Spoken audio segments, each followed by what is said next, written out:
اعوذ بالله من الشیطان الرجیم بسم الله الرحمن الرحیم. زرا غلیم ضلع کرم ته خیسته هوا، یخ اوبه، خیسته خلک، خیسته موسم، خیسته ګراوندونه، د فوټبال خپل ګراوند، د کرکټ خپل ګراوند، ټولو نه خاص خوبي په دې ضلع کرم کې دا دی چې هر سړی که سرکاري نوکري که پرایویټ کاروبار کوي که دیاړي ماري سهار لاړ شي نو 4 بجې د هغې چوټي شي نو هغې ریګولر بیس سره سپورټ اکټیویټي کوي. انشاءالله چې سپورټ اکټیویټي هر سړی کوي هېڅکله به هغه نه بیمارېږي. ما ټولو پښتنو وروڼو ته دا یو میسیج دی چې راشئ ضلع کرم ته، د ضلع کرم خلک وګورئ، قدرتي ښایست وګورئ. انشاءالله یو ځل یې راشئ، بار بار به راځئ.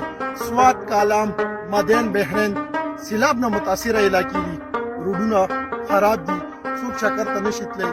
دېخوا ضلع کرم ته راشئ، د دې خلکو عزت وګورئ، قدر یې وګورئ، د دې مینه وګورئ.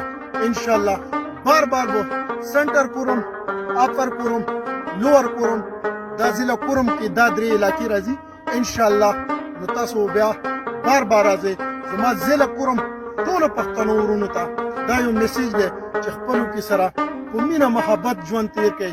الله پاک د باقي پکې امن راولي چې څنګه امن دی الله دا ریګولر برقرار دا امن وساتي او ورکړئ خلکو ته یو امن میسیج چې ظلم کرم چې کوم خلک دي ډېر پر امن خلک دي، ځان ته چې څه خوښوي هغه ټولو مسلمانانو ته ښه سوچ ساتلو والا ضلع کرم خلک دي. په ضلع کرم کې ما یو شی نوټ کړو، زه په ټول پاکستان کې ګرځېدلی یم، واحد دا ضلع کرم داسې علاقه دی چې نن اپر کرم پورې زه ګرځېدلی یم. دې کې ما چېرته کې خیرمات سوالګر ونه کتو. غریب به وي خو د ضلع کرم خلک بېغیرته به نه وي. میلمه چې ورته راشي ځان ورته په اور سوځوي، خو د میلمه دومره عزت کوي چې په وجود کې یو قطره وینه وي میلمه نه یې قربانوي.